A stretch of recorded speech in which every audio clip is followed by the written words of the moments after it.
Daniel's phone buzzed against the kitchen counter, slicing through the silence of the night. The screen lit up with Alex's face, a selfie they'd taken last summer, all smiles and sunshine. But the text beneath it from Alex's friend Mike was a cold contrast. "Mr. Adams, Alex didn't come home with us. Isn't he with you?" A knot tightened in Daniel's stomach. Alex was responsible, always texting if plans changed. He dialed Alex's number, heart pounding, but it went straight to voicemail. The digital voice felt unusually menacing as it invited him to leave a message. Panic set in. Daniel called Mike, his voice steady, but laced with fear. "What do you mean, he didn't come with you? Where did you last see him?" "Chill, Mr. Adams. We were just hanging downtown near that old arcade. Alex said something about a cool spot he wanted to check out alone. Figured he'd catch up later." Mike's casual tone grated on Daniel's nerves. Daniel's mind raced. The old arcade was in a sketchy part of town, full of abandoned buildings and dark alleys. He threw on his jacket and headed out, dialing the police as he drove. The dispatcher promised to send a car to the arcade, but Daniel could hear the dismissiveness in their voice. Another teenager out late. They assumed. The streets were deserted, the night air cold and unwelcoming. Daniel's heart hammered as he parked near the arcade, its neon lights flickering like the pulse of the night. He called out for Alex, his voice echoing off the silent buildings, receiving only silence in return. Frustrated and fearing the worst, Daniel checked every alley and shadow, but there was no sign of Alex. It was as if the earth had swallowed him whole. Returning to his car defeated, Daniel noticed something odd. A CCTV camera pointed directly at a spot on the sidewalk marked with a faded yellow X. He approached the camera, a plan forming. The police might not take him seriously yet, but if he could just get the footage, show them exactly where Alex had disappeared. The next morning, after hours of insistence and a visit to the police station, Daniel watched the grainy footage on a small screen. It showed Alex laughing into his phone camera, oblivious to the danger. He stepped onto the marked spot, and in a heartbeat, the ground beneath him opened. Alex fell into darkness, the ground sealing shut as though he'd never been there. Daniel's blood ran cold. This was no ordinary disappearance. Someone had taken Alex, using the city's infrastructure as a trap. And Daniel was going to find out who, no matter what it took. Daniel's world narrowed to the glow of his computer screen in the dark room, the cursor blinking back at him like a challenge. He'd spent the last 3 days diving into the depths of the internet, a place he'd only heard about in hushed tones and cautionary tales. The dark web, a digital underbelly where the law didn't reach, and humanity's darkest desires played out in anonymity. He'd started with forums, places where whispers of the city's underbelly turned into shouts. Tips from anonymous users guided him, each step taking him deeper. He had to get his hands dirty, downloading software to mask his location, to dive deeper without leaving a trace. It felt like crossing into another world, one where every click could be a trap. But Daniel pressed on, fueled by a father's desperation. And then he found it. A site so hidden, so encrypted, it took him hours to break through. The homepage was a black screen with a single line of text in blood-red font, where the forgotten play out their final moments. A countdown timer below it ticked away to the next event. Daniel's stomach churned as he clicked through, entering a digital coliseum. Archived videos bore titles like trophies, each a testament to human cruelty. He hesitated, knowing that watching could scar him, could show him things he could never unsee. But the thought of Alex lost and possibly suffering pushed him forward. He clicked on a video at random, and the screen filled with a dimly lit room. In it, a figure struggled against restraints, their muffled cries a haunting melody against the steady drip of water in the background. The camera was stationary, unflinching, as shadows moved around the victim. Their intentions obscured, but their movements predatory.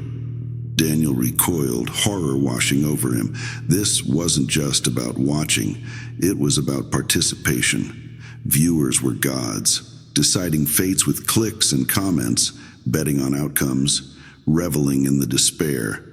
He dug deeper, searching for any sign of Alex, refusing to believe his son could be part of this nightmare.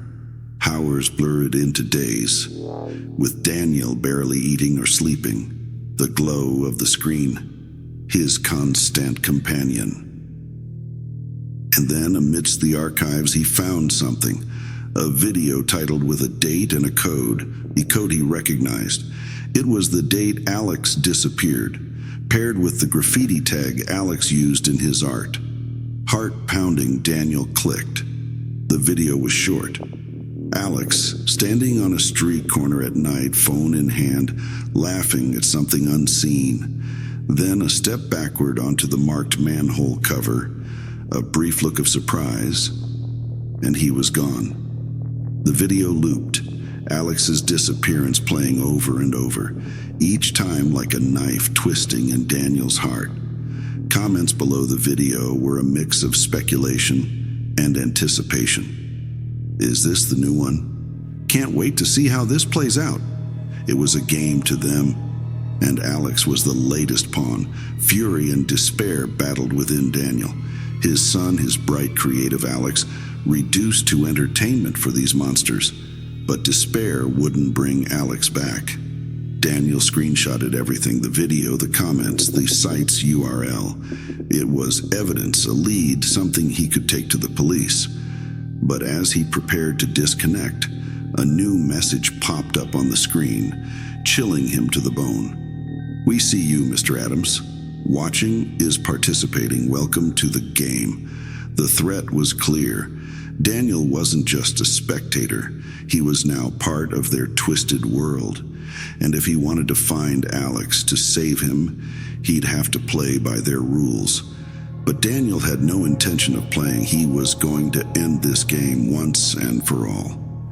Fueled by a relentless drive to find Alex, and armed with nothing but a father's resolve, Daniel took a different approach. The city's underground network, a labyrinth of forgotten tunnels and maintenance corridors, became his focus. It was a long shot, but if there was any chance Alex had been taken below, he had to explore every possibility. Daniel petitioned the city for access to maps of the underground system, citing his desperate search for his son. Sympathetic to his plight, a city clerk provided him with detailed schematics of the sewage and maintenance tunnels running like veins beneath the streets. It was a maze, a complex web of passages that could disorient even the most experienced navigator. But for Daniel, it was a beacon of hope. Equipped with a flashlight, a hard hat, and the map, Daniel descended into the city's underbelly through a maintenance hatch he'd insisted the city workers open for him. The air was thick, a mix of damp earth and the tang of metal. Each step echoed, a lonely sound in the sprawling silence of the tunnels. Following the map, Daniel navigated the tunnels with a single-minded determination. The schematic was surprisingly detailed, allowing him to track his progress towards the location directly beneath the marked manhole where Alex had disappeared. The journey was grueling, the path sometimes barely wide enough to pass. Water dripped from the ceiling, and the darkness seemed to swallow the beam of his flashlight. But Daniel pressed on. The thought of Alex somewhere in this oppressive darkness drove him forward. Finally, after what felt like hours, Daniel arrived at the spot directly beneath the infamous trapdoor. It was a larger chamber, the ceiling supported by thick concrete beams, and there in the center of the room stood a huge container, its metal sides dull in the flashlight's beam. Daniel's heart sank. The container's presence was ominous, a silent sentinel in the dark. He approached slowly, the sound of his footsteps unnaturally loud in the enclosed space. Then he saw them. Cameras mounted on the ceiling, their lenses pointed directly at the container. The realization hit him like a physical blow. The cameras were there to film the inside of the container, to capture the moments of whoever fell through the trapdoor. The implications were horrifying, a nightmare scenario he'd refused to consider until this moment. With trembling hands, Daniel called the police, his voice barely a whisper as he reported his find. Within minutes, the sound of sirens echoed down the tunnels, a surreal counterpoint to the silence that had reigned moments before. The police arrived with a team of experts, their equipment lighting up the chamber in stark, clinical light. They opened the container to reveal its contents. A vat of acid, strong enough to dissolve anything or anyone, unfortunate enough to fall in. Daniel watched numb as the officers worked, documenting everything. The container, the cameras, the entire setup. It was a meticulously planned trap, one of many, he feared. And as the full weight of the situation settled on him, Daniel broke down, his sobs echoing off the concrete walls. The unbearable grief, the loss, the finality of it all was overwhelming. Alex, his bright, vibrant son, reduced to a target in some twisted game. Sitting in the sterile, fluorescent-lit room of the police station, Daniel's heartbreak was palpable. He poured out his story to the officers, detailing his descent into the dark corners of the internet where he uncovered the site. A digital coliseum for the depraved where viewers paid to watch death in real time. He explained about the traps, the container of acid, and how his son, Alex, was just one of countless victims worldwide, ensnared by a network of maniacs and psychopaths thriving on human suffering. The days following his report were torturous. Daniel was consumed by a mix of hope and desperation, clinging to the belief that the authorities would act swiftly. But when he called for updates, the responses were dishearteningly non-committal. The lack of urgency in their voices, the bureaucratic hum of procedure over action, crushed him. Hanging up the phone, a message blinked into existence on his screen, chilling in its clarity. Mr. Daniel, your words and actions are extremely unsafe for you. The threat barely registered against the backdrop of his grief. Fear had no hold on a man already shattered by loss. It was in this moment of despair that Daniel found a grim resolve. If the system would not act with the urgency this horror demanded, then he would force the world to see. He decided to make an appeal directly to the public, to bypass the sluggish mechanisms of justice and appeal to the court of public opinion. Setting up his camera, Daniel recorded his message. There was no need for notes. The details were etched into his soul. He spoke of the darknet site, the industry of death it catered to, and the global network of viewers and participants complicit in these crimes. His voice broke as he recounted the fate that had befallen Alex, the unimaginable end his son had met, and the countless others like him, their lives snuffed out for entertainment. Daniel's plea was a raw exposition of grief and outrage, a call to action for anyone who would listen. "This isn't just about my son," he implored, staring into the camera, into the eyes of the world. "It's about all of us, about the kind of world we want to live in. These monsters thrive in the shadows. It's time to shine a light." With the finality of a man who had nothing left to lose, Daniel stood, ending his message. The camera continued to roll, capturing the stark silhouette of a man pushed to the edge. As he turned to leave, the frame caught a glimpse of something more, a gun in his hand, a stark symbol of the desperation.